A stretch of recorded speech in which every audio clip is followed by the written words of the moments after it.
teman-teman, balik lagi PSA. Di video kali ini kita akan menjelaskan hal-hal atau pertanyaan-pertanyaan yang sering ditanyakan ketika kalian selesai menonton film Tenet.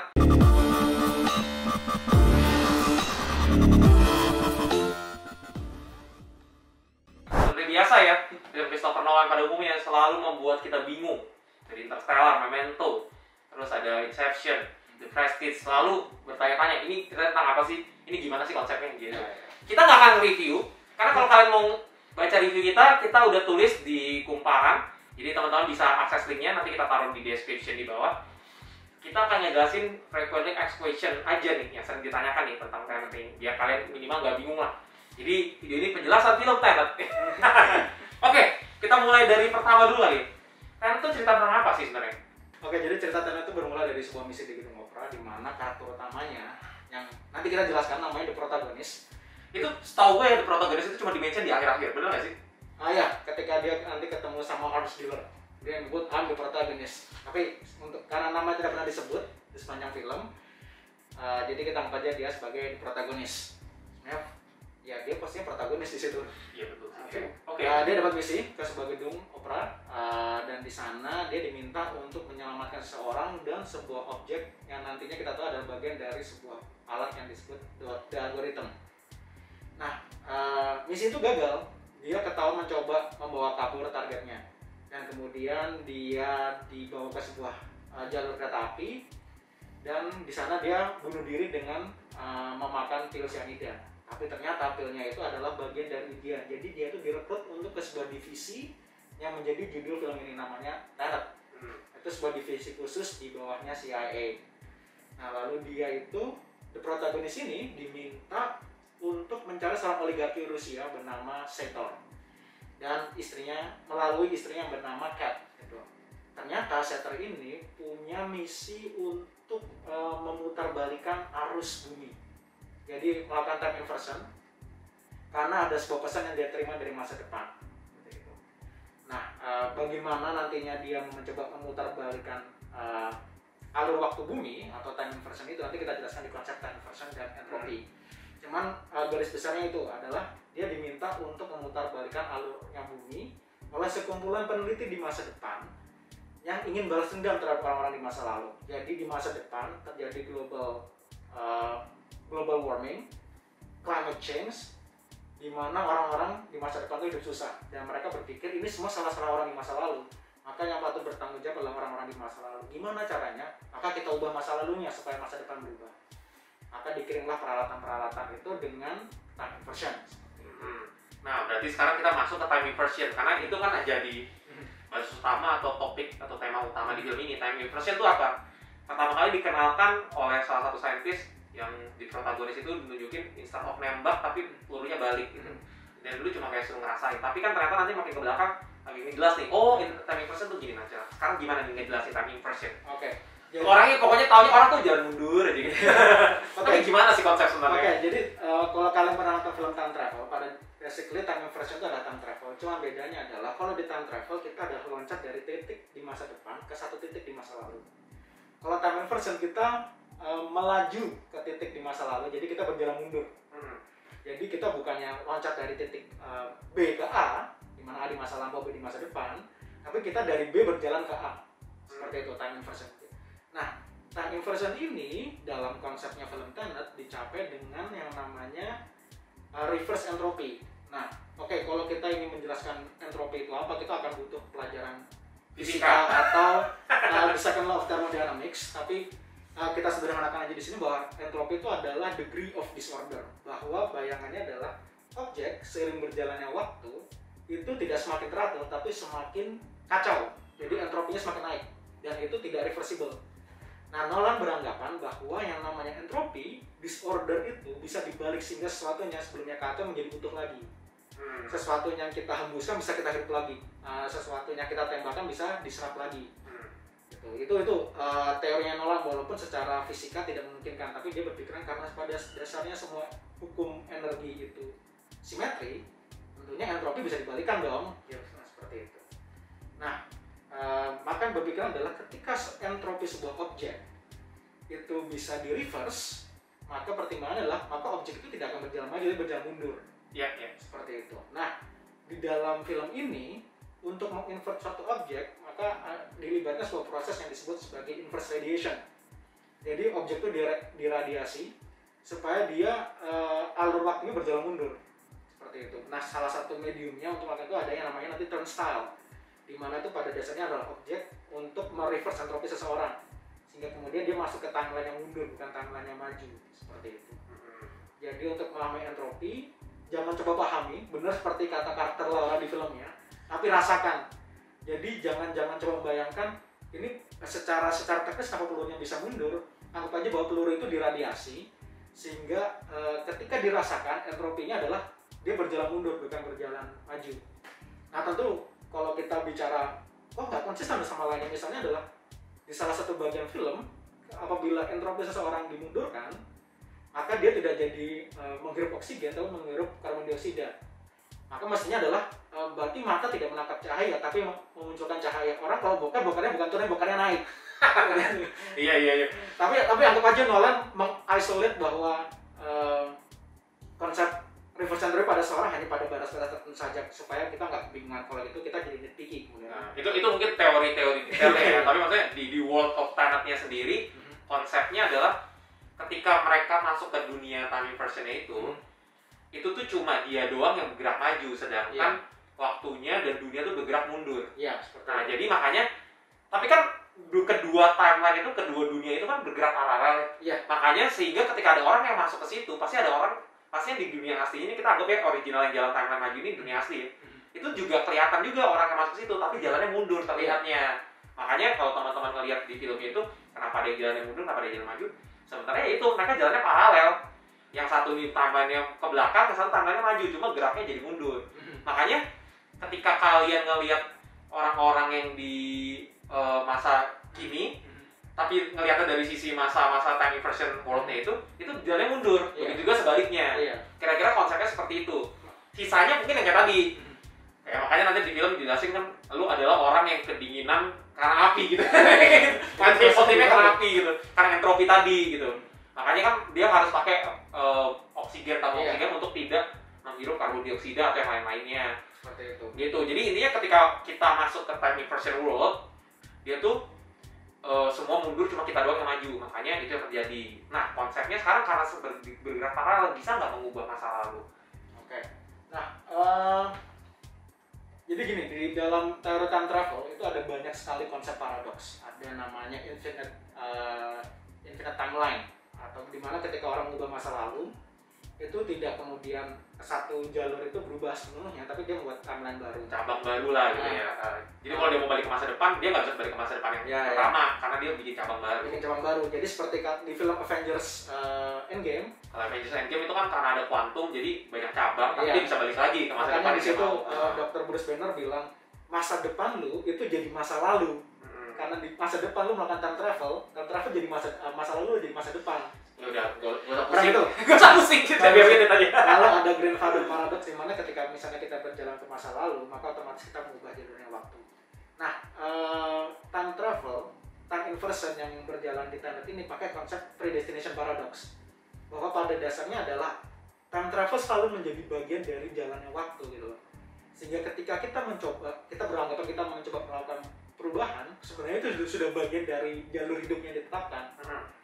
Nah, jadi makanya di Tenet, time inversion itu benar bisa untuk melakukan time traveling ke masa lalu, tapi itu lebih sifatnya adalah itu sudah direncanakan sejak awal. Apa yang sudah terjadi ya terjadi. What's happen seperti itu. Makanya itu banyak ini ya, banyak foreshadowing-nya ya. Si protagonis yang diselamatkan oleh Neo di awal-awal itu kan sebenarnya juga Neo yang lagi ke masa lalu mau nyelamatin si protagonis, tapi Neo yang udah tahu gitu loh, dia akan meninggal gitu nanti. Jadi fungsinya Tenet di sini sebenarnya adalah penjaga alur waktu. Mereka memastikan bahwa loop-nya itu harus benar-benar close loop. Jadi apa yang terjadi di awal dan di akhir itu harus pas dengan apa yang sudah didesain gitu loh. Iya. Jadi yang paling clear mungkin ya dia ketemu jagoannya si Neo, ngeliat si protagonis, oh ini yang dia mundur gitu. Yang di tengah-tengah yang di airport. Di Freeport. Itu mungkin yang paling jelas ya gitu. Itu nggak akan bisa diubah gitu, itu nggak akan bisa diubah. Itu makanya sih pas ngomel-ngomel protagonis nanya, kenapa lu nggak ngasih tau itu gua? Lu pikir gimana kalau gua ngasih tahu lu gitu kan? Karena kalau dia ngasih tahu, maka akan berubah. Tetapi belum tentu, karena pada dasarnya di sini makanya protagonis bilang berarti gua nggak punya free will dong. Kalau semuanya udah didesain sejak awal. Exactly true, karena di akhir-akhir juga dijelasin kan nanti, dijelasin bahwa dia udah ketemu gue dari dulu, kata sini gue udah ketemu lu dari dulu gitu. Gue ini udah disuruh sama lu, klien gue tuh lu sebenarnya gitu. Itu ngejelasin bahwa ternyata itu memang maksudnya tidak ditunjukkan di film, itu off screen. Tapi dari dialog mereka kita bisa tahu bahwa ternyata mastermind-nya adalah si protagonis. Tapi dia taunya setelah dijelasin sama Neo yang udah dikasih tahu sama si protagonis. Jadi kan sebenarnya looping kan, predestinasi gitu loh. Tidak ada yang awal, tidak ada yang akhir. Bahwa semuanya adalah sebuah satu siklus betul, yang akan selalu berkaitan. Akhir adalah awal, awal adalah akhir. Seperti itu. Jadi kalian jangan mikir, oh ini pasti ada yang bisa dirubah, nggak bisa. Karena pada dasarnya adalah semua udah didesain seperti itu, entah oleh takdir atau entah oleh protagonis. Ya pokoknya kita nggak usah mempertanyakan itu gimana, tapi kita nikmatin plot dari utamanya aja. Nah mungkin pertanyaan lainnya lagi adalah di algoritma tuh apa sih gitu? Orang-orang tuh mempertanyakan kayak di algoritma ini apa sih? Kenapa mereka diincar? Apa yang membuat itu? Terus perang besar yang terakhir tuh apa? Itu perang apa? Tiba-tiba begitu terus timelinenya di mana gitu? Itu ngapain? Mereka lagi ngapain gitu? Nah jadi di algoritma itu diciptakan oleh seorang peneliti di masa depan, bukan seorang peneliti di masa depan yang berpikiran bahwa dia bisa mengubah masa lalu untuk mencegah masa depannya seburuk sekarang. Seperti tadi dijelaskan, di masa depan itu terjadi global warming, climate change yang merusak peradaban. Nah cuman ketika di algoritma itu diciptakan, di mana waktu juga dipaksa mundur sejauh mungkin, itu yang terjadi adalah kekacauan yang dia dikatakan seperti kiamat. Iya. Karena ketika waktu ditekan jauh banget, semakin tidak terkendali, dan hukum entropi kan pada dasarnya adalah tidak reversible seperti itu. Nah, dan algoritma itu ditemukan di sebuah kota namanya Stovstlov seperti itu kan.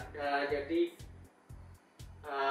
algoritma itu yang ditemukan di Rusia itu cuma salah satu bagian. Jadi oleh peneliti di masa depan, supaya tidak dipakai, algoritma itu dipecah di beberapa bagian, lalu ditaruh di beberapa titik di masa lalu, supaya tidak ada yang mencari atau tidak tahu mesti mencari di mana. Nah, Sater, antagonis itu adalah salah satu penemunya. Masih menemukan algoritma yang dipecah ya, bukan penciptanya. Nah, di protagonis tugas utama sebenarnya adalah untuk mencari di mana aja algoritma itu. Karena kalau sampai algoritma itu ditemukan utuh oleh Sater kemudian akan memakainya untuk memutarbalikkan bumi, atau dia bilang, Sater kan sebenarnya kena kanker kan. Dia pikir adalah, ya kalau misalnya gue mati, mending sekalian aja semua mati. Emang agak motivasinya agak konyol, tapi ya udah gitu. Jadi dia emang karakternya sangat-sangat kartuni banget sih. Iya kayak nggak mau mati sendiri. Nggak mau mati sendiri gitu. Jadi, egois banget. Jadi dia tahu resikonya dari algoritma, tapi dia pikir ya kalau gue mati karena kanker, mending semuanya mati sekalian. Gue nggak pengen mati sendiri. Makanya dia bikin namanya Deadman Switch. Adalah ketika dia mati, maka otomatis di algoritma yang udah utuh menjadi satu, kalau berhasil itu akan langsung aktif seperti itu. Makanya Sater kalau di sepanjang film sering melihat jamnya, sebenarnya itu melihat detak jantung. Kalau dia mati, maka algoritma akan langsung aktif. Makanya nanti kita bicara kemudian ke misi yang di terakhir film, yang dimana pasukannya Tenet itu melakukan yang namanya temporal pincer. Nah, ini ngomongin perang terakhirnya ya, panel battle-nya ya. Temporal pincer adalah ada dalam satu titik, ada yang berjalan maju dan berjalan mundur. Jadi ada yang berjalan ke titik permulaan, ada yang berjalan ke titik akhir.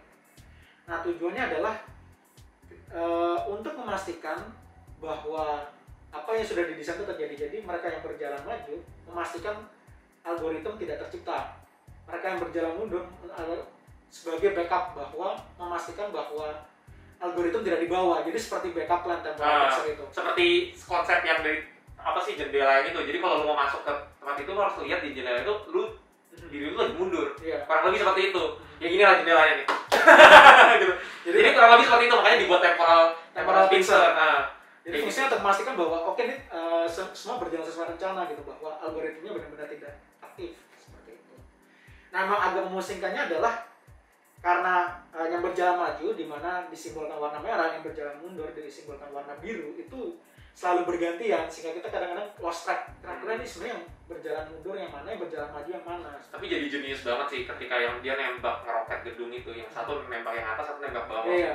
Karena kan yang satu, again ya, kita ngelihatnya yang di posisi itu tuh roketnya ke belakang, jadi udah hancur duluan terus tiba-tiba jadi gitu. Sedangkan yang ini Baru nembak. Nah itu harus timing harus tepat, itu pintar banget sih. Yang harus pintar benar-benar harus ngelihat apa ya, ngelihat Harus memastikan bukan ya, harus bukan koordinasi, memastikan kan ya, memastikan bahwa yang kita lakukan nih benar-benar match gitu. Iya. Gitu. Makanya kalau kita ngelihat ketika maksudnya center itu menembak cut gitu, dia masih melihat yang di sebelah sana apa yang terjadi gitu kan. Cuman dia itu agak sulitnya Tenet adalah kita selalu menempatkan diri kita sebagai observer yang melihat dari sudut pandang orang ketiga, tapi sudut pandang orang pertama dan kedua itu sebenarnya punya persepsi yang berbeda gitu soal jalannya waktu. Itu yang bikin sulit sebenarnya. Udah lagi. Itu yang temporal pincer. Terus apa yang terjadi di ending yaitu adalah si Neil kembali ke masa lalu. Oh iya. Jadi mungkin jelasin dulu deh. Kan dibunuh sama istrinya kan. Itu kenapa tidak ke-trigger algoritmanya? Itu kan jadi pertanyaan tuh. Kan dia minta maaf, sorry ya gue udah bunuh istrinya. benar ya, dia jump the gun bahwa dia bunuh duluan si Setter sebelum algoritma diselamatkan. Gimana nih? Gitu kan jadi pertanyaan, kok dibunuh duluan terus kok nggak kenapa-napa gitu.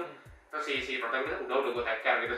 Nah itu mungkin jelasin dulu kenapa begitu. Oke, jadi dalam satu titik ketika temporal pinch dilakukan adalah si perasuran Setter itu hampir menimbun di algoritmanya supaya ketika meledak nggak terjangkau gitu, tidak terjangkau oleh protagonis. Nah di situ ternyata Neil invert supaya dia bisa mencegah membukakan pintu untuk protagonis. Jadi protagonisnya sempat terjebak kan, dia nggak bisa buka pintu. Tapi kemudian orangnya Setter memasukkan algoritma ke bawah tanah gitu. Terus kemudian ada orang yang bangkit, tiba-tiba bangkit. Itu sebenarnya Neil yang ditembak. Yang ditembak. Itu juga off screen tuh, nggak dikasih tunjuk dari sisi yang jalan majunya. Iya. Jadi Neilnya invert supaya dia balik ke titik itu. Kemudian di-invert lagi biar dia bangkit, dan akhirnya Neil yang aslinya ketembak, jadi pelurunya mundur kan. Pelurunya mundur ke penembaknya yaitu orangnya Setter, dan kemudian the protagonis jadi bisa masuk. Nah, gitu ya. Jelimet ya. Ya gitu. Emang titik tersulitnya di situ. Jadi karena off screen, jadi Neil ketika di akhir film dia bilang bahwa dia emang udah ditakdirkan mati di situ. Dia hanya perlu balik lagi ke awal, memastikan semuanya berjalan seperti semula. Jadi akhir film jadi awal film, hampir sama kayak Memento filmnya Nolan yang lain. Seperti itu, bahwa akhir film itu ada di titik pertengahan sebenarnya. Oke. Terus kemudian oleh Neil, oleh Ive yang komandan pasukannya Tenet, dan oleh the protagonis di algoritma dipecah jadi 3, masing-masing pegang 3. Yang mereka bilang mereka harus menyembunyikan itu, dan siapapun yang melihat algoritma tidak boleh hidup. Tapi entah bagaimana di protagonis yang akhirnya tetap hidup, sementara Ive dan Neil kemudian mati off screen, nggak ada tahu. Ya mungkin mati juga, cuma kita nggak tahu. Ya, mungkin. Tapi protagonis masih berjalan kan sampai masa depan, di mana dia kemudian menugaskan Neil di masa depan. Oh iya, itu juga belum jelas ya. Iya, betul. Oke, paling gitu aja sih penjelasan film Tenet. Jadi kalau teman-teman masih bingung, bisa komen di bawah, nanti kita akan sebisa mungkin jelaskan dengan word komen gitu. Semoga ya menjelaskan ya. Ya seperti itu aja film Tenet. Thank you udah nonton, biasa komen dan subscribe. Kata play it, don't stop, just rewards. Cut.